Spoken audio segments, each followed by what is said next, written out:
بسم اللہ الرحمن الرحیم۔ جنت کے پتے قسط نمبر 47 اور باب نمبر 13 کا آغاز ہوتا ہے۔ صحیح، پچھلے باب میں ہم نے سارے دیکھا کہ اس میں ساری سٹوری جو تھی ریوائنڈ تھی۔ پہلے ہم نے حیا کی سائڈ کا سب کچھ پڑھا، سنا، دیکھا۔ اب جو تھا اب جہان کی سائڈ ساری ہمیں دکھائی گئی، اور اب باب نمبر 13 سے اب اس منظر سے ہم لوگ دوبارہ سے جو پریزنٹ مومنٹ ہے اس میں آ جائیں گے۔ ایک زوردار ٹکر نے اسے سڑک کے ایک جانب لڑکا دیا۔ ولید کی گاڑی زن سے آگے بڑھ گئی۔ آپ کو یاد ہوگا کہ حیا کا ایکسیڈنٹ ہوا تھا۔ صحیح، وہ اوندھے منہ نیچے گری تھی۔ دایاں گھٹنا، دایاں پاؤں بہت زور سے سیڑھیوں سے ٹکرایا تھا۔ وہ شاید سیڑھیوں پہ گر گئی تھی۔ پورا دماغ جیسے لمحے بھر کو شیل سا ہو گیا تھا۔ امی، وہ درد سے کراہی، ہونٹ اور ٹھوڑی پہ جلن سی ہو رہی تھی۔ بدقت اس نے سیدھے ہونا چاہا، ساتھ ہی نقاب کھینچ کر اتارا۔ ہونٹ پھٹ گیا تھا اور اس میں سے خون نکل رہا تھا۔ حیا باجی، کوئی دور کہیں اسے پکار رہا تھا۔ اپنا دکھتا سر سہلاتے ہوئے وہ بمشکل اٹھ بیٹھی۔ ولید نے اسے گاڑی تلے دے دیا تھا کیا؟ مگر وہ ٹکر کھا کر سڑک کے ایک طرف گر گئی تھی، سو بچ رہی۔ اسے کندھے پہ شدید درد محسوس ہو رہا تھا۔ کسی نے شاید اسے کندھے سے پکڑ کر دائیں جانب دھکا دیا تھا۔ دھیرے دھیرے بیدار ہوتے حواسوں کے ساتھ اس نے گردن موڑی۔ ظفر دور سے بھاگتا آ رہا تھا۔ ولید کی گاڑی کہیں نہیں تھی۔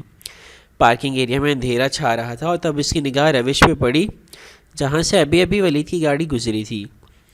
صرف ایک لمحہ لگا اس کے دماغ کو سامنے نظر آتے منظر کو سمجھنے میں، اور دوسرے ہی پل اس کی ساری توانائی جیسے واپس آ گئی۔ وہ بدحواس سی ہو کر اٹھی۔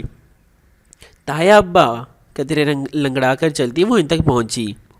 وہ زمین پہ گرے ہوئے تھے۔ ان کو چوٹ کس طرح سے لگی تھی وہ نہیں جانتی تھی، مگر ان کا سر پھٹ گیا تھا اور پیشانی سے سرخ خون ابل رہا تھا۔ وہ نیم واہ آنکھوں سے کراہ رہے تھے۔ تایا ابا، تایا ابا، وہ وحشت سے انہیں جھنجھوڑنے لگی۔ ظفر دوڑتے قدموں سے اس تک آیا تھا۔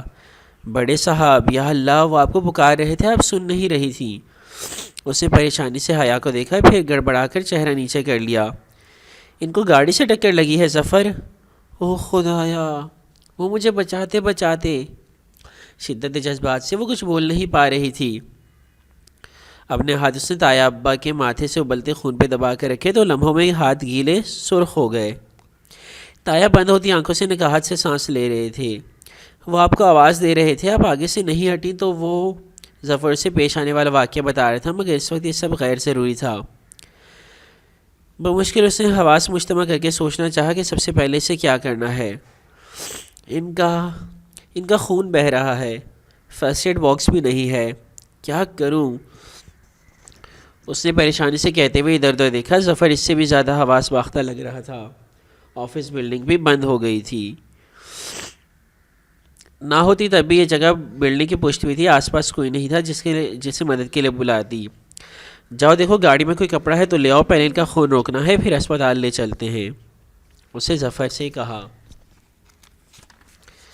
پتہ نہیں جی، آپ کی گاڑی ہے، کدھر رکھا ہوگا آپ نے؟ وہ دیکھ کر واپس آیا اور شدید بدحواسی کے عالم میں بھی اپنے قدموں کو دیکھتے ہوئے بتایا۔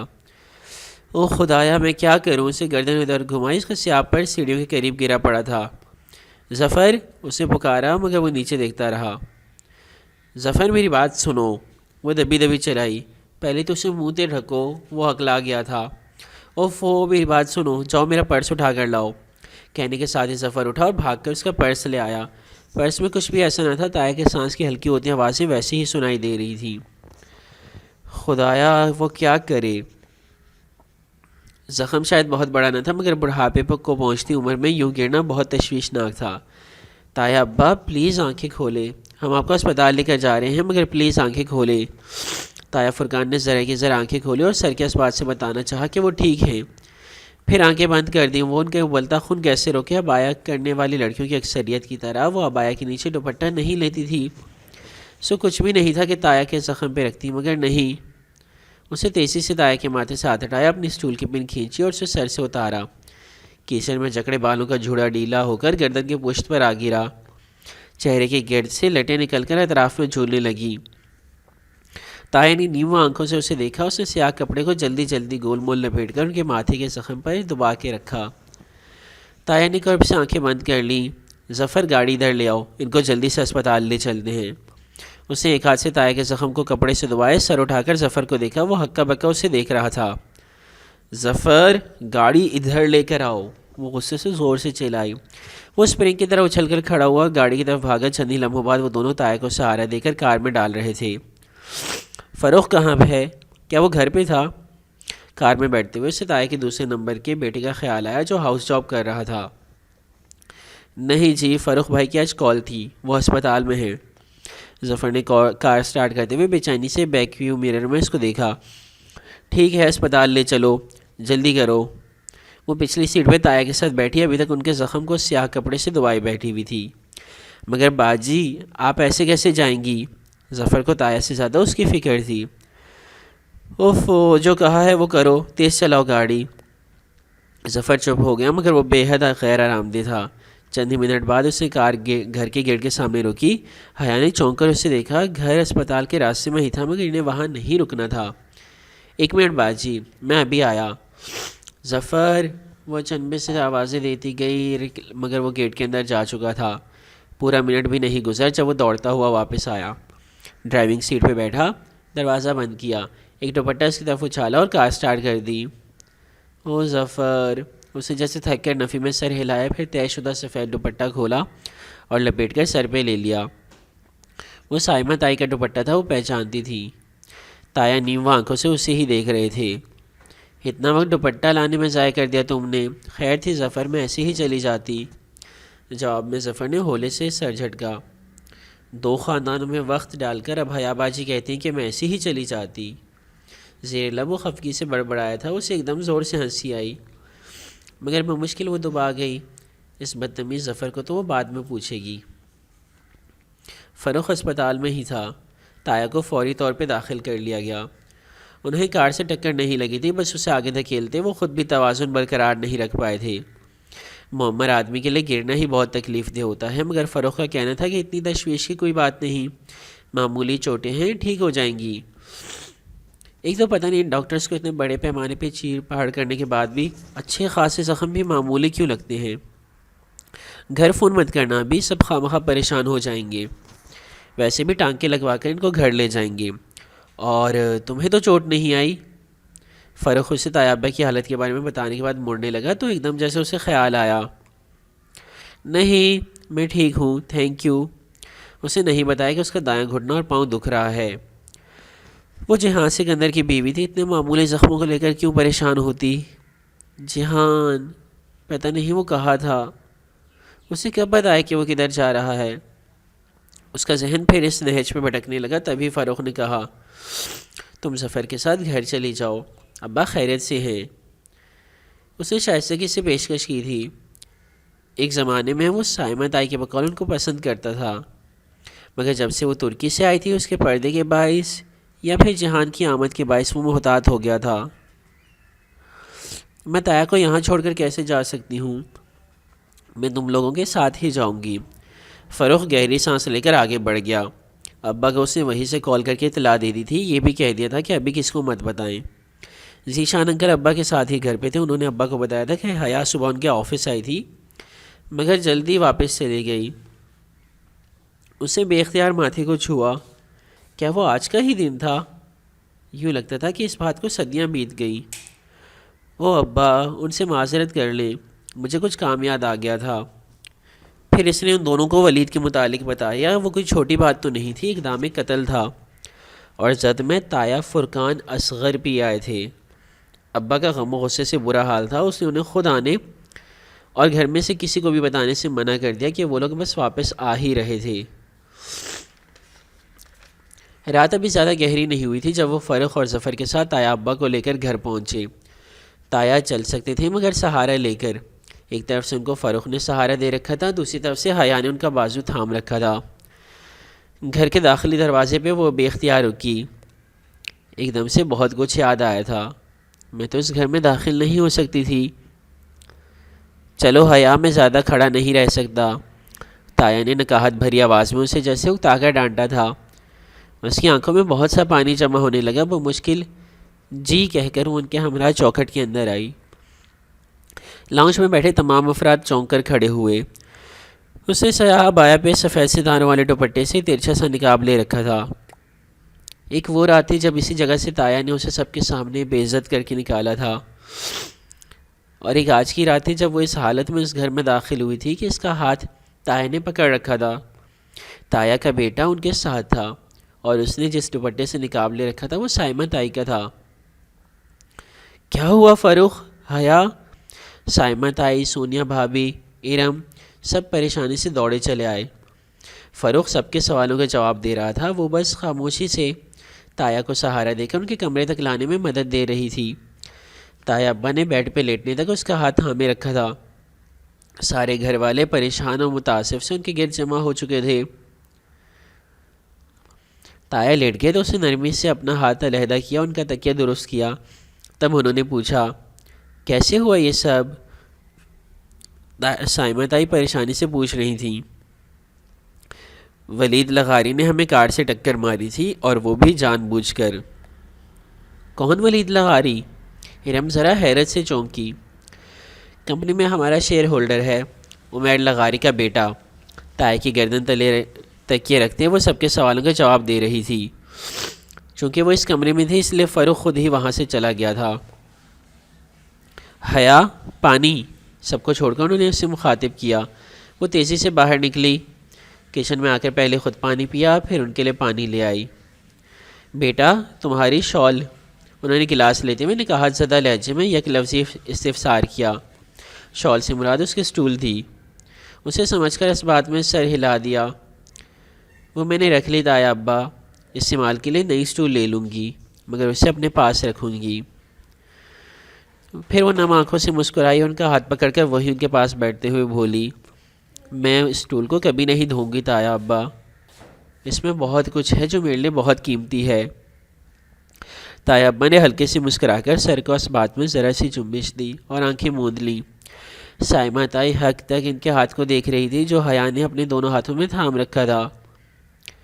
ان کی شاید سمجھ میں نہیں آ رہا تھا کہ ہوا کیا ہے، اور خود حیا بھی شاید ساری زندگی اس لمحے کو، اس قیمتی لمحے کی وضاحت کسی کو نہیں دے سکتی تھی جو خاموشی سے آیا اور تھوڑے سے خون کا خراج لے کر اسے اس کا بہت کچھ لوٹا گیا، خون جو واقعی پانی سے گاڑھا ہوتا ہے۔ تایا سو گئے تھے۔ پھوپھو، سلیمان صاحب اور فاطمہ تایا بھی وہیں بیٹھی تھیں۔ ان سب کو ظفر فوراً بلا لایا تھا۔ سائمہ تائی، داور بھائی، سونیا، بلکہ پورا گھر ہی جاگ رہا تھا، سب تایا کے لیے پریشان تھے۔ ابا کا غصے سے برا حال تھا، وہ اب ہر ممکن طور پہ ولید کو گرفتار کروانا چاہتے تھے اور اس کے لیے کوششیں بھی کر رہے تھے۔ وہ اب تھک گئی تھی سو وہاں سے اٹھ آئی۔ کچن سے گزرتے ہوئے اس نے دیکھا ظفر چائے کے برتن دھو رہا ہے۔ اسے آتے دیکھ کر اس نے سر مزید جھکا لیا۔ سنو ظفر، وہ باہر جانے سے قبل ایک لمحے کو رکی۔ ظفر نے سر جھکائے ہوئے جی کہا، جسے آج وہ اسے دیکھ لینے پہ ابھی تک شرمندہ تھا۔ ایک چیز ہوتی ہے جسے ایمرجنسی سچویشن کہتے ہیں، اور یقین کرو ہمیں اللہ تعالیٰ کو اپنی کسی بھی سچویشن کی وضاحت دینے کی ضرورت نہیں ہوتی۔ وہ ہمارے حالات ہم سے زیادہ اچھے طریقے سے سمجھتا ہے۔ اس کی شریعت بھلے سخت ہے، بھلے نرم ہے، مگر اندھی نہیں ہے۔ ظفر نے سمجھنے اور نہ سمجھنے کے مابین سر اس بات میں ہلا دیا۔ کمرے میں واپس آتے ہی اس نے دروازہ لاک کیا اور پرس سے فلیش نکالی، لیپ ٹاپ آن کر کے گھٹنوں پہ رکھا۔ وہ بیڈ کراؤن سے ٹیک لگا کر بیٹھ گئی۔ کمرے میں مدھم روشنی تھی سو اسکرین اس کے چہرے کو بھی چمکا رہی تھی۔ اس نے ویڈیو وہیں سے شروع کی جہاں سے چھوڑی تھی۔ 1 2 3، پھر کتنی ہی دفعہ اس نے بار بار وہ فلم دیکھی جو ابھی آپ کو باب نمبر 12 میں دکھا چکے ہیں۔ فجر کی اذان ہوئی تو جیسے وہ اس کے حصار سے نکلی، اس کا چہرہ آنسوؤں سے بھیگ چکا تھا۔ بار بار ایک ہی بات کہ وہ اس کا کتنا خیال رکھتا تھا۔ وہ کیوں کبھی نہ جان سکی کہ نرم لہجے والا میجر احمد ہی جہان ہے۔ بس ایک دفعہ جب وہ دونوں چاندی کے مجسموں کی طرح جھیل کے کنارے بیٹھے تھے، تب جس طرح جہان نرمی سے اسے سمجھا رہا تھا اسے کچھ یاد آیا تھا۔ میجر احمد کا انداز، آواز بے حد مختلف سہی، مگر اس وقت اسے ان دونوں کا انداز بالکل ایک سا لگا تھا۔ پھر بھی وہ نہ جان سکی۔ جب وہ اغوا ہوئی تھی تب ہوش کھونے سے قبل اس نے فون کال کی گھنٹی سنی تھی۔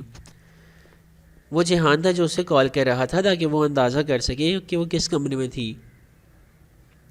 پھر جب اس نے کسی کو اس روسی کا سر دیوار سے مارتے ہوئے دیکھا تھا تب وہ غنودگی میں ڈوبتی جا رہی تھی۔ وہ نہیں جان سکی کہ وہ وہی تھا، اس کے پاس ہمیشہ کی طرح ایک فاصلے سے اس پہ نظر رکھے ہوئے، اور حال نور اس کے ہوٹل میں کام کر چکی تھی۔ تبھی وہ عبد الرحمن پاشا کے ذکر پہ اتنی ٹچی ہو جاتی تھی، ساری کڑیاں ملتی جا رہی تھی۔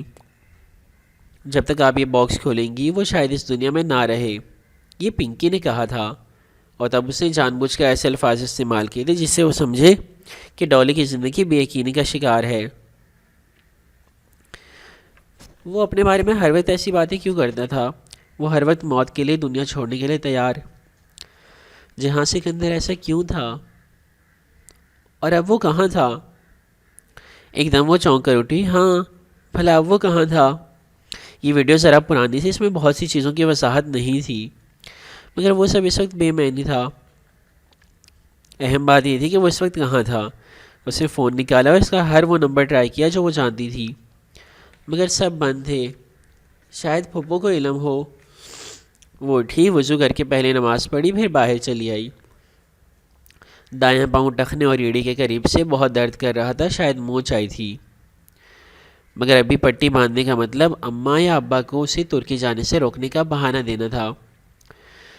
پھپھو اپنے کمرے میں نماز پڑھ رہی تھی، وہ ان کے قریب کاؤچ پہ بیٹھ کر ان کو دیکھے گئی۔ وہ چہرہ ہاتھ میں چھپائے دعا مانگ رہی تھی، شاید اپنے بیٹے کی سلامتی کی دعا مانگ رہی تھی۔ اس کا دل جیسے ڈوب کر ابھرا۔ ارے تم کب سے یہاں بیٹھی ہو؟ پتہ ہی نہیں چلا۔ چہرے پہ ہاتھ پھیر کر انہوں نے سر اٹھایا تو اسے دیکھ کر جیسے خوشگوار حیرت ہوئی۔ آپ سے کچھ بات کرنی تھی پھوپھو، وہ بولی تو اس کی آواز مدھم تھی۔ کیا آپ جانتی ہیں جہان کدھر ہے؟ وہ مجھے کبھی نہیں بتایا کرتا، مگر وہ ذرا رکی۔ جانے سے پہلے اس نے کہا تھا کہ اس نے تمہیں بتا دیا ہے کہ وہ کہاں جا رہا ہے۔ اچھا؟ اس نے اچنبے سے انہیں دیکھا۔ اس نے کسی اور سے بھی یہی بات کی تھی، مگر مجھے تو ایسا کچھ یاد نہیں کہ… کہتے کہتے وہ ایک دم رکی۔ ایک جھماکے سے اسے یاد آیا لندن۔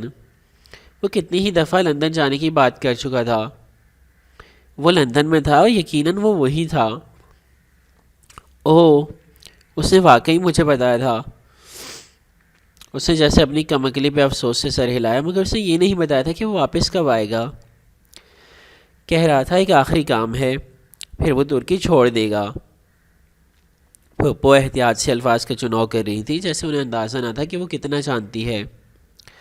مجھے جانا ہے استنبول کلیئرنس کروانے، میں ایک کام کر کے اسے ضرور ڈھونڈوں گی پھپھو، آپ دیکھیے گا میں اسے واپس لے آؤں گی۔ حیا، اللہ پر توکل کرو اور آرام سے بیٹھ کر انتظار کرو، وہ آ ہی جائے گا۔ نہیں پھپھو، اس نے نفی میں گردن ہلائی۔ ہاتھ پہ ہاتھ رکھ کر بیٹھ جانا توکل نہیں، سستی ہوتی ہے۔ میں اس کو ڈھونڈنے ضرور جاؤں گی۔ وہ کھڑی ہوئی اور سدے ہوئے چہرے کے ساتھ ذرا سا مسکرائی۔ ہر دفعہ وہ میرے پیچھے آیا کرتا تھا، ایک دفعہ میں چلی جاؤں گی تو اس میں برا کیا ہے؟ جاتے جاتے وہ ایک لمحے کو رکی۔ پھپھو، ابا اور تایا لوگوں نے آپ کے ساتھ اچھا سلوک نہیں کیا۔ پھپھو کے چہرے پہ حیرت ابھری، پھر جیسے انہوں نے سمجھ کر سر جھٹکا۔ یہ جہان نے کہا ہوگا تم سے۔ پتہ نہیں میرا بیٹا اتنی پرانی باتیں یاد کیوں رکھتا ہے۔ تم اس کی مت سنو، وہ ایسے ہی کہتا رہتا ہے۔ اگر اسے پتہ چلے کہ آپ نے یہ کہا تو وہ کیا کہے گا؟ وہ کہے گا میری ممی کی مت سنا کرو، وہ ایسے ہی بولتی رہتی ہیں۔ وہ ہلکے سے مسکرا دی۔ اسے یقین تھا جہان پھپھو کے بارے میں کبھی ایسے نہیں کہہ سکتا۔ اگلا منظر، ناشتے کی میز پہ اماں نے سرسری سے انداز میں یہ بات اسے تب بتائی جب پھپھو اور ابا اٹھ چکے تھے۔ کل دوپہر عابدہ بھابھی آئی تھیں۔ پھر وہ جو کانٹے میں آملیٹ کا ٹکڑا پھنسا رہی تھی، سر اٹھا کر انہیں دیکھنے لگی۔ وہ رضا کے لیے تمہارا رشتہ مانگ رہی تھیں۔ نوالا اس کے حلق میں اٹ گیا، اسے لگا اس نے غلط سنا ہے۔ میرا رشتہ؟ Are you serious? وہ بے یقینی سے انہیں دیکھ رہی تھی۔ جب تم اپنی خامخواہ کی ضد کے پیچھے جہان کو یوں اپنی زندگی سے نکالو گی تو لوگ یہی کریں گے نا۔ وہ چکرا کر رہ گئی۔ جہان اس وجہ سے نہیں گیا تھا، وہ جانتی تھی، مگر باقی سب تو نہیں جانتے تھے۔ ان کے ذہن ارم کی اس بڑھا چڑھا کر کی گئی بات میں اٹکے تھے۔ دل تو چاہا اگر رضا سامنے ہوتا تو کچھ اٹھا کر اسے دے مارتی، اور اف، اسے سر جھٹکا۔ اسے کبھی محسوس ہی نہیں ہوا تھا کہ وہ چیزیں اٹھا کر دے مارنے کی کتنی شوقین تھی، اور وہ کتنی جلدی جان گیا تھا۔ اب مزید اس سے کچھ نہیں کھایا جانا تھا۔ اسے پلیٹ پرے کر دی۔ عابدہ چچی سے کہیے گا آئندہ ایسی بات سوچیں بھی مت۔ لوگوں کو میرا اور جہان کا رشتہ بھلے کمزور لگتا ہو، مگر ہمارا رشتہ بہت مضبوط ہے اماں۔ شور، اماں نے جیسے اکتا کر سر جھٹکا وہ وہاں سے اٹھ آئی۔ ساری رات کی بے خوابی، وہ ویڈیو، تایا کا ایکسیڈنٹ، اور پھر عابدہ چچی کا یہ قصہ، اس کا سر درد کرنے لگا تھا۔ ارم درست کہہ رہی تھی، وہ لوگ جان بوجھ کر اس کے نکاح کو کمزور ثابت کرنے پہ تلے تھے۔ آج اسے آفس نہیں جانا تھا، ابا آج خود آفس گئے تھے۔ وہ بہت بہتر محسوس کر رہے تھے۔ پتہ نہیں ولید کے خلاف ایف آئی آر کا کیا بنا۔ کاش جہان نے اس کے سر پر فرائی پین کی جگہ پورا پریشر کوکر دے مارا ہوتا تو کتنا اچھا ہوتا۔ اگلا منظر، اس نے ابا کے آفس کے دروازے پہ مدھم سی دستک دے کر اسے دھکیلا۔ وہ سامنے اپنی میز کے پیچھے بیٹھے فائلز کی ورک گردانی کر رہے تھے۔ آہٹ میں سر اٹھا کر اسے دیکھا اور ہلکا سا مسکرائے۔ بیماری نے انہیں کافی کمزور اور زرد کر دیا تھا۔ آؤ بیٹھو، انہوں نے سامنے کرسی کی جانب اشارہ کیا۔ وہ سیدھ میں چلتی ان کے مقابل کرسی تک آئی، پرس میز پہ رکھا اور کرسی پہ ٹانگ رکھ کر بیٹھ گئی۔ مارکیٹنگ فنڈ میں سے کٹوتی کس نے کی ہے؟ انہوں نے سامنے کھلی فائل کی جانب اشارہ کرتے ہوئے پوچھا۔ وہ اسی کارکردگی دیکھ رہے تھے اور یقیناً انہیں اس میں بہت سی غلطیاں دکھائی دے رہی تھیں۔ اور کیا ضرورت تھی شیئر ہولڈرز کو سالانہ ڈیویڈنڈ نہ دینے کی؟ فادر ڈیئرسٹ، ایک تو میں نے بغیر تنخواہ کے اتنے دن کام کیا، اوپر سے ڈانٹ بھی مجھے ہی پڑے گی۔ وہ انگلیوں سے نقاب ناک سے ٹوڑی تک اتارتے ہوئے خفگی سے بولی، ڈاٹر ڈیئرسٹ، احسان جتانے سے ضائع ہو جایا کرتے ہیں۔ وہ مسکرائے تھے۔ رہنے دیں ابا۔ اچھا بتائیں ولید کی ایف آئی آر کا کیا بنا؟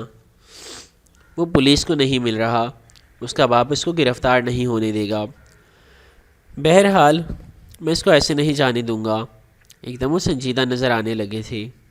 لیکن اس وقت میں نے تمہیں کسی اور بات کے لیے بلایا ہے۔ جی کہیے۔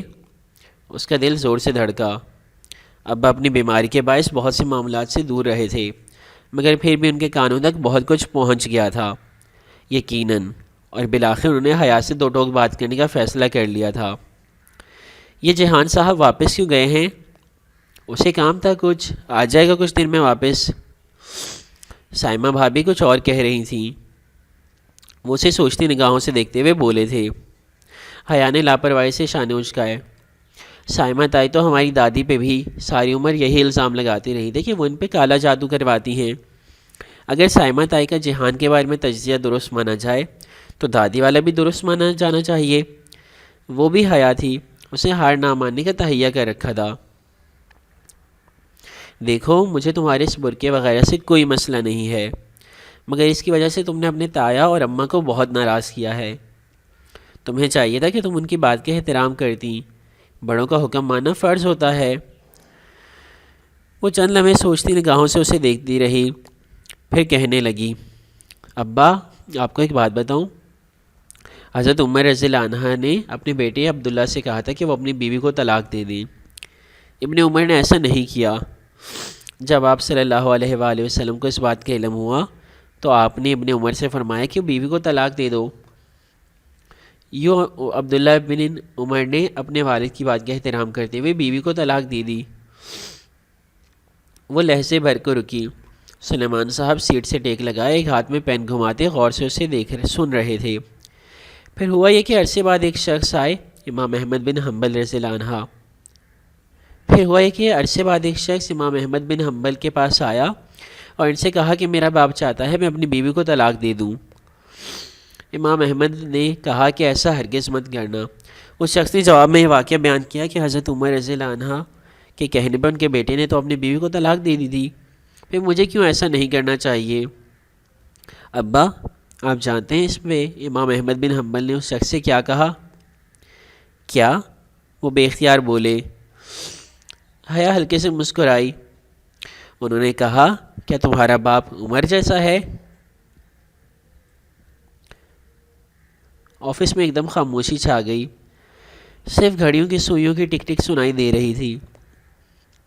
ویل، ابا نے ہولے سے سر جھٹکا، تم LLB اسٹوڈنٹ ہو، میں تم سے بحث میں جیت نہیں سکتا۔ میں صرف اتنا جاننا چاہتا ہوں کہ تم نے خلا کے بارے میں سوچا ہے؟ اس کا جیسے کسی نے سانس بند کر دیا، وہ لمحے بھر کو شل سی رہ گئی۔ تمہیں یاد ہے میں نے ترکی جانے سے قبل بھی تم سے ایسی ہی بات کی تھی؟ جی مجھے یاد ہے۔ چند ثانیے بعد وہ بولی تو اس کا لہجہ بے تاثر ہو گیا تھا۔ اور تب میں نے آپ سے یہی کہا تھا کہ مجھے ترکی جانے دیں، اگر وہاں جا کر مجھے لگا کہ وہ لوگ طلاق چاہتے ہیں تو میں اس رشتے کو ختم کر دوں گی۔ تو پھر ابا ہمارے درمیان یہی ڈیل ہوئی تھی کہ ترکی سے واپسی تک آپ مجھے ٹائم دیں گے، اور اب عرصہ ہوا تم واپس آ چکی ہو، اس لیے اب مجھے جواب دو۔ میں واپس نہیں آئی، آفیشیلی مجھے ابھی ترکی سے واپسی کی کلیئرنس نہیں ملی۔ پرسوں میں استنبول جا رہی ہوں، واپسی پہ ہم اس بات کو ڈسکس کر لیں گے۔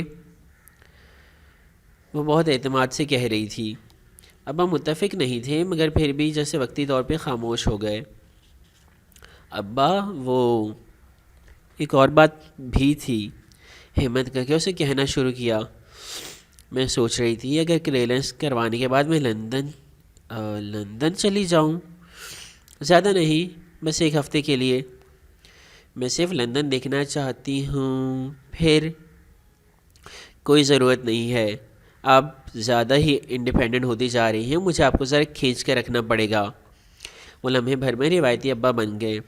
ابا پلیز، اس کا لہجہ ملتجی ہو گیا۔ کوئی ضرورت نہیں ہے، کلیئرنس کروا کر سیدھا واپس آئیں گی، جتنا گھومنا ہے استنبول میں گھوم لو۔ ترکی کے کسی اور شہر جانا ہو تو بھی بے شک چلی جاؤ، مگر اکیلے نہیں، فرینڈس کے گروپ کے ساتھ جانا۔ لندن وغیرہ جانے کی کوئی ضرورت نہیں ہے، لیکن صرف ایک ہفتے۔ حیا، تم نے سن لیا جو میں نے کہا؟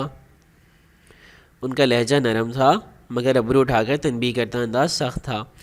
وہ خفگی سے جی کہہ کر اٹھ گئی۔ اگلا منظر، وہ آج پھر یونیورسٹی چلی آئی تھی۔ ڈاکٹر ابراہیم سے اس نے آج وقت نہیں لیا تھا مگر پھر بھی وہ اسے اپنے آفس میں مل گئے۔ آپ نے ٹھیک کہا تھا سر، ہمیں لوگوں کو وقت دینا چاہیے۔ ان کے بالمقابل بیٹھی وہ آج بہت سکون سے کہہ رہی تھی، اور وہ اسی توجہ سے اسے سن رہے تھے۔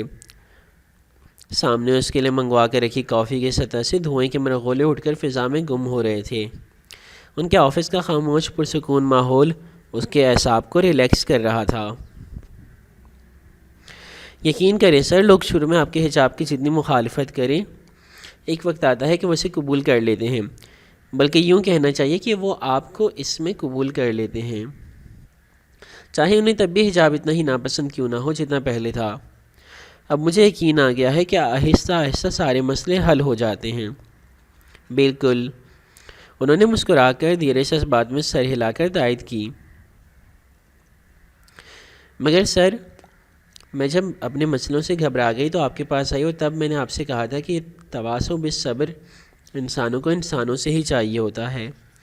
آپ نے میری بات کی تائید کی تھی، رائٹ؟ جی۔ پھر وہ پوری توجہ سے سن رہے تھے۔ پھر سر یہ کہ میری پھوپھو کہتی ہیں انسان کو اپنے مسئلے دوسرے انسانوں کے سامنے نہیں بیان کرنے چاہیے۔ جو شخص ایسا کرتا ہے وہ خود کو بے عزت کرتا ہے۔ کیا ایسا ہی ہے سر؟ کیا ہمیں اپنے مسئلے کسی سے شیئر نہیں کرنے چاہیے؟ وہ اپنی کافی کی سطح پہ آئے جھاگ کو دیکھتے ہوئے کہہ رہی تھی، جس میں مختلف اشکال نظر آ رہی تھیں۔ مگر پھر ہم تواصل بالصبر کیسے کریں گے سر؟ جہان کی طرف کی روداد سننے کے بعد یہ سوال اس کے ذہن میں اٹک کر رہ گیا تھا۔ آپ کی پھپھو ٹھیک کہتی ہیں، سوال کرنا یعنی کسی کے آگے ہاتھ پھیلانا، بھلے وہ ہمدردی لینے کے لیے ہی ہو، ہر حال میں ناپسندیدہ ہوتا ہے۔ انسان کو واقعی اپنے مسئلے اپنے تک رکھنے چاہیے۔ دنیا کو اپنی پرابلم سائڈ دکھانے کی ضرورت نہیں ہوتی۔ اپنے مسئلے کا واقعی اشتہار نہیں لگایا کرتے، مگر وہ لہجے بھر کو رکے۔ وہ نامحسوس طریقے سے کرسی پہ آگے کو ہوئی، اسے اسی مگر کا انتظار تھا، مگر انسان ہر وقت ایک سا فیس نہیں رہتا۔ میرے بچے، وقت بدلتا ہے، مسئلے بھی بدلتے ہیں۔ بعض دفعہ انسان ایسی سچویشن میں گرفتار ہو جاتا ہے جس سے وہ پہلے کبھی نہیں گزرا ہوتا، تب اسے چاہیے کہ اپنے مسئلے کا حل کسی سے پوچھ لے۔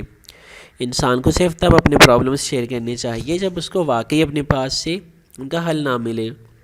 کوئی ایک دوست، ایک ٹیچر یا پھر کوئی اجنبی، کسی ایک بندے کے سامنے اپنی دل کی بھڑاس نکال دینے میں کوئی حرج نہیں ہوتا جو واقعتاً تواضع بے صبر کرے۔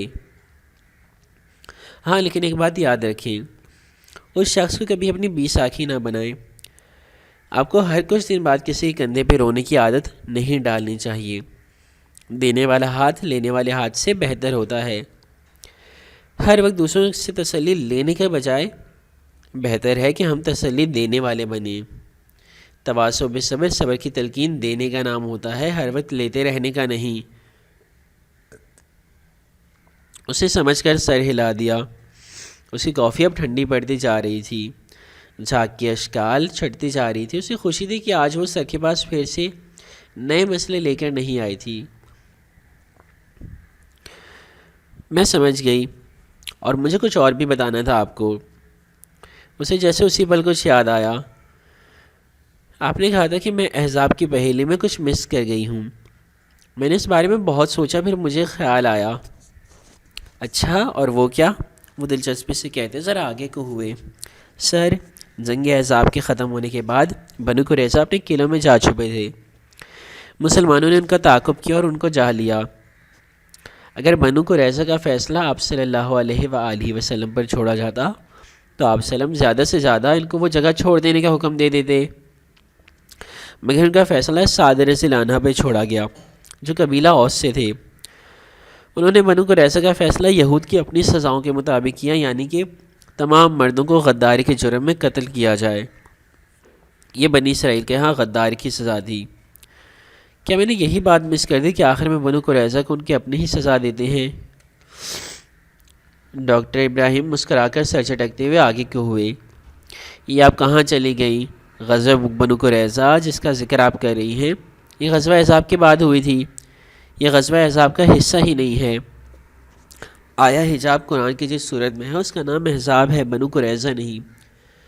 آپ کو احزاب کے دائرۂ کار میں رہ کر اس کا جواب تلاش کرنا تھا۔ اچھا، پھر آپ مجھے بتا دیں کہ میں کیا مس کر گئی ہوں؟ اسے خفگی سے پوچھا۔ پتہ نہیں سر اس کو کیا دکھانا چاہتے تھے۔ حیا، میں نے یہ نہیں کہا تھا کہ سورہ احزاب اور حجاب میں مماثلت ہے، یہ آپ نے کہا تھا۔ آپ نے اسے پہیلی کہہ کر ایک چیلنج کے طور پہ قبول کیا تھا، سو آپ کو یہ پزل خود مکمل کرنا ہے۔ سر، تھوڑی بہت چیٹنگ تو جائز ہوتی ہے۔ ہرگز نہیں۔ اچھا، کچھ کھائیں گی؟ آج تو میرے پاس ترکش کینڈیز بھی نہیں ہیں۔ نہیں سر، بس یہ کافی بہت ہے، پھر میں چلوں گی۔ اگلی دفعہ میں آپ کے پاس اس پہیلی کا آخری ٹکڑا لے کر ہی آؤں گی، وہ ایک عزم سے کہتی اٹھی۔ ڈاکٹر ابراہیم نے مسکرا کر سر کو جنبش دی، انہیں جیسے اپنی ذہین اسٹوڈنٹ سے اسی بات کی امید تھی۔ اگلا منظر، یونیورسٹی کے فیمیل کیمپس میں ایک دوسری ٹیچر سے مل کر وہ انٹرنس بلاک سے نکلی تو سامنے ایک طویل روش تھی جس کے اختتام پہ مین گیٹ تھا۔ اسے گردن جھکا کر ایک نظر اپنے پیروں کو دیکھا جو سیاہ ہیل والی سینڈلز میں مقید تھے۔ ہیل کی اتنی عادت تھی کہ وہ دکھتے پیر کے باوجود اسے ہیل پہن لی تھی، مگر اب چل چل کر دایاں پاؤں ٹخنے اور ریڑھی سے درد کر رہا تھا۔ وہ سر جھٹک کر تیز سے قدم اٹھانے لگی۔ طویل سڑک عبور کر کے وہ گیٹ سے باہر آئی تو کار سامنے ہی کھڑی تھی۔ ڈرائیور نے اسے آتے دیکھ کر فوراً پچھلی طرف کا دروازہ کھولا، وہ اندر بیٹھی اور دروازہ بند کر دیا۔ ڈرائیور الہی بخش نے فوراً کار سٹارٹ کر دی۔ اسٹینڈ کا وہ خالی سا علاقہ تھا۔ یونیورسٹی کی حدود سے نکل کر کار اب مین روڈ پہ دوڑ رہی تھی۔ اطراف میں دور دور فیکٹریز، عمارتیں یا انسٹیٹیوٹس تھے۔ ابھی وہ زیادہ دور نہیں گئے تھے کہ اچانک الہی بخش نے بریک لگائے۔ وہ جو ٹیک لگائے بیٹھی تھی جھٹکے سے مکانے کے طور پہ ذرا آگے کیوں ہوئی۔ کیا ہوا؟ یہ گاڑی سامنے آ گئی۔ الفاظ الہی بخش کے لبوں پہ ہی تھے کہ حیا نے ونڈ اسکرین کے پار اس منظر کو دیکھا۔ وہ چمکتی ہوئی سیاہ ایکارڈ ایک دم سے سامنے آئی تھی۔ یوگین کا راستہ بلاک ہو گیا تھا۔ ڈرائیونگ سیٹ سے سیاہ سوٹ میں ملبوس شخص نکل کر تیزی سے ان کی جانب آیا تھا۔ حیا یکٹک اس سیاہ ایکارڈ کو دیکھ رہی تھی۔ وہ اس گاڑی کو پہچانتی تھی۔ اس گاڑی نے تایا فرقان کو ٹکر ماری تھی۔ ولید اس کے دروازے سے چند قدم ہی دور تھا۔ غصے کا ایک ابال اس کے اندر اٹھنے لگا۔ الہی بخش، جلدی سے ابا کو فون کرو اور بتاؤ کہ ولید نے ہمارا راستہ روکا ہے۔ میں تب تک اس سے ذرا بات کر لوں۔ وہ دروازہ کھول کر باہر نکلی۔ ولید اس کے سامنے آ کھڑا ہوا، چہرے پہ تیش، آنکھوں میں تنفر۔ اسے کنکھیوں سے گاڑی میں بیٹھے الہی بخش کو نمبر ملاتے دیکھا۔ میرا خیال تھا آپ ملک سے فرار ہو چکے ہیں، مگر نہیں، آپ تو یہی ہیں، بہت اطمینان اور سکون سے کہتی وہ اس کے سامنے کھڑی تھی۔ خیر، چند دن کا عیش ہے مسٹر لغاری، پھر آپ کو اقدامی قتل کے کیس کا سامنا کرنا ہی ہوگا۔ میری بات سنو۔ ایک ہاتھ کار کی چھت پہ رکھے دوسرے ہاتھ کی انگلی سے تنبیہ کرتا۔ وہ بہت تیش کے عالم میں کہہ رہا تھا، تم اس مقدمے میں میرے خلاف ایک لفظ نہیں کہو گی۔ یہ ایک ایکسیڈنٹ تھا اور تم اپنے بیان میں یہی کہو گی۔ میں بیان دے چکی ہوں اور تم نامزد ملزم ٹھہرائے جا چکے ہو۔ اپنی بکواس اپنے پاس رکھو۔ جو میں کہہ رہا ہوں تم وہی کرو گی۔ تم یہ مقدمہ فوراً واپس لے رہی ہو۔ سنا تم نے؟ وہ بلند آواز سے بولا تھا۔ الہی بخش فون کان سے ہٹا کر دوبارہ نمبر ملا رہا تھا۔ شاید رابطہ نہیں ہو پا رہا تھا۔ اور اگر میں ایسا نہ کروں تو تم کیا کرو گے؟ مجھے دوبارہ اپنی گاڑی کے نیچے دینے کی کوشش کرو گے؟ اسے استہزائیہ سر جھٹکا۔ ولید چند لمحے لب بھیجے اسے دیکھتا رہا، پھر ایک طنزیہ مسکراہٹ اس کے لبوں کو چھو گئی۔ میرے پاس تمہارے لیے اس سے بھی بہتر حل موجود ہے۔ اچھا، اور وہ کیا ہے؟ وہ اسی کے انداز میں بولی۔ اطراف سے گاڑیاں زن کی آواز کے ساتھ گزر رہی تھیں۔ ولید نے گاڑی کی چھت سے ہاتھ ہٹایا، جیب سے اپنا موبائل نکالا، چند بٹن پریس کیا اور پھر اس کی اسکرین حیا کے سامنے کی۔ کیا اس منظر کو دیکھ کر کوئی گھنٹی بجی ہے ذہن میں؟ ایک تپانے والی مسکراہٹ کے ساتھ وہ بولا تو حیا نے ایک نگاہ اس کی موبائل اسکرین پہ ڈالی، مگر پھر ہٹانا بھول گئی، ادھر ہی جم گئی۔ منجمد، شل، ساکت، شریفوں کا مجرا۔ اس ویڈیو کی جھلک کسی نے کھولتا پیتل اس کے اوپر ڈال دیا تھا۔ اندر باہر آگ میں لپٹے گولے برسنے لگے تھے۔ بے یقینی سی بے یقینی۔ نکل گئی نا اکڑ؟ اب آئے ہو نا اپنی اوقات پہ؟ ولید نے مسکرا کر اس بات میں سر ہلاتے ہوئے موبائل بند کر کے جیب میں ڈالا۔ نقاب سے جھلکتی اس کی ششدر ساکت آنکھیں ابھی تک وہی منجمد تھی۔ ذرا سوچو میں اس ویڈیو کے ساتھ کیا کیا کر سکتا ہوں؟ وہ اب قدرے مسکرا کر کہہ رہا تھا۔ حیا کا شوق اسے سمجھانے کے لیے کافی تھا کہ تیر عین نشانے پہ لگا ہے۔ میں اسے اگر تمہارے خاندان کے سارے مردوں تک پہنچا دوں تو کیا ہوگا حیا بی بی؟ کبھی سوچا تم نے کہ اب بھی تم میرا نام اس کیس میں لے سکو گی؟ پھر اسے مسکراتے ہوئے نفی میں سر ہلایا۔ ایسی غلطی مت کرنا ورنہ میں تمہیں کسی کو منہ دکھانے کے قابل نہیں چھوڑوں گا۔ وہ جو آندھی طوفان کی طرح آیا تھا کسی پرسکون فاتح کی طرح واپس چلا گیا۔ اپنی کار میں بیٹھ کر اس نے دروازہ بند کیا، سائڈ مرر میں دیکھتے ہوئے ہاتھ ہلایا، سن گلاسز آنکھوں پہ لگائے اور گاڑی آگے بڑھا کر لے گیا۔ وہ ابھی تک شلسی کار کے ساتھ کھڑی تھی، نقاب کے اندر لب ابھی تک ادھ کھلے اور آنکھوں کی پتلیاں ساکن تھیں۔ دل کی دھڑکن ہلکی ہو گئی تھی جیسے کوئی لٹی پٹی کشتی سمندر کی گہرائی میں ڈوبتی چلی جا رہی ہو۔ نیچے اور نیچے، گہرائی، پاتال۔ بڑے صاحب فون نہیں اٹھا رہے، اب کیا کرنا ہے میم؟ الہی بخش باہر نکل کر پوچھنے لگا۔ اس کا سکتہ جیسے ذرا سا ٹوٹا۔ بے حد خالی خالی نگاہوں سے الہی بخش کو دیکھتے اس نے نفی میں سر ہلایا، پھر بنا کچھ کہے واپس بیٹھ گئی۔ اس کا سارا جسم ٹھنڈا پڑ گیا تھا، نیلا اور ٹھنڈا، جسے چاندی کے مجسمے کو کسی نے زہر دے دیا ہو۔ وہ گھر کب پہنچے، کیسے نیچے اتری، اسے ہوش نہیں تھا۔ بہت چھوٹے قدم اٹھاتے ہوئے اندرونی دروازہ کھول کر اسے لاؤنج میں قدم رکھا ہی تھا کہ سامنے کوئی نظر آیا۔ بلو جینز، سیاہ ٹی شرٹ، سنہری سفید رنگت، بڑی بڑی آنکھیں۔ وہ ہنستے ہوئے کسی سے بات کر رہا تھا۔ آہٹ پہ پلٹ کر حیا کو دیکھا جو میکانک کے انداز میں نقاب ناک سے اتار کر تھوڑی تک لا رہی تھی۔ یہ ہمارے گھر میں جام حفصہ کہاں سے آ گیا؟ وہ خوشگوار حیرت کے زیر اثر بولا تھا۔ حیا نے دھیرے سے پلکیں جھپکائیں۔ اس کی آنکھوں نے اس شخص کا چہرہ اپنے اندر مقید کیا۔ پھر بصارت نے یہ پیغام دماغ کو پہنچایا۔ دماغ نے جیسے سست روی سے اس پیغام کو ڈی کوڈ کیا اور پھر اس شخص کا نام اس کے لبوں تک پہنچایا۔ روحیل۔ چند لمحے لگے تھے اسے اپنے شل ہوتے دماغ کے ساتھ اپنے بڑے بھائی کو پہچاننے میں۔ اتنے شوق تو ابا بھی نہیں ہوئے تھے جتنی تم ہوئی ہو۔ وہ مسکرا کر کہتا آگے بڑھ کر اسے ملا۔ وہ خوش تھا۔ ابا اور اس کا معاملہ حل ہو گیا تھا کیا؟ وہ کچھ سمجھ نہیں پا رہی تھی، بس خالی خالی نظروں سے اسے دیکھ رہی تھی۔ حیا، یہ نتاشا ہے، ادھر آ کر ملو۔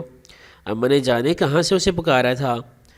اسے دھیرے سے گردن موڑی۔ اماں کے ساتھ لاؤنج کے صوفے پہ ایک لڑکی بیٹھی تھی۔ اس کا دماغ مزید کام کرنے سے انکاری تھا۔ اس نے بس سر کے اشارے سے سنجان لڑکی کو سلام کیا اور پھر روحیل کو دیکھا۔ میں آتی ہوں، سر میں درد ہے، سونا ہے مجھے۔ مبہم، ٹوٹے، بے ربط الفاظ کہہ کر وہ اپنے کمرے کی طرف بڑھ گئی۔ پیچھے سے اماں نے شاید پکارا تھا مگر اسے اندر آ کر دروازہ بند کیا اور کنڈی لگا دی۔ ذہن اس طرح سے ایک نقطے پہ منجمد ہو گیا تھا کہ وہاں سے آگے پیچھے نہیں جا رہا تھا۔ کسی خودکار روبوٹ کی طرح اس نے ابایا کے بٹن کھولے، پھر سر سے سیاہ اسکارف علیحدہ کیا تو بالوں کا جوڑا کھل گیا۔ سارے بال کمر پہ گرتے گئے۔ اسے سیاہ لمبی قمیض کے ساتھ چوڑی دار پاجامہ سفید پہن رکھا تھا۔ ارد گرد ہر شے اجنبی سی لگ رہی تھی۔ وہ خالی ذہنی کے عالم میں چلتی باتھ روم کی طرف آئی، دروازہ کھلا چھوڑ دیا اور باتھ روم کی ساری لائٹیں جلا دی۔ وہ اسی انداز میں چلتی شاور تک آئی اور اسے پورا کھول دیا، پھر باتھ ٹب کی منڈیر کے کنارے پہ بیٹھ گئی۔ اس کی سیاہ لمبی قمیض کا دامن اب پیروں کو چھو رہا تھا۔ شاور سے نکلتی پانی کی تیزدار بوندیں سیدھے اس کے سر پہ گرنے لگیں۔ وہ جیسے محسوس کیے بنا سامنے سنک کے ساتھ سلیب پہ رکھے پاٹ پوری بھرے شیشے کے پیالے کو دیکھ رہی تھی جس کی خوشبو پورے باتھ روم میں پھیلی تھی۔ انسان سمجھتا ہے گناہ بلا دینے سے وہ زندگی سے خارج ہو جاتے ہیں، مگر ایسا نہیں ہے۔ گناہ پیچھا کرتے ہیں، وہ عرصے بعد بھی اپنے مالک سے ملنے آ جایا کرتے ہیں۔ گناہ قبر تک انسان کے پیچھے آتے ہیں۔ اس کے گناہ بھی ایک دفعہ پھر اس کے سامنے آ گئے تھے۔ انہوں نے دنیا کے ہجوم میں بھی اپنے مالک کو تلاش کیا تھا۔ موسلا دھار پانی اس کے سر سے پھسل کر نیچے گر رہا تھا۔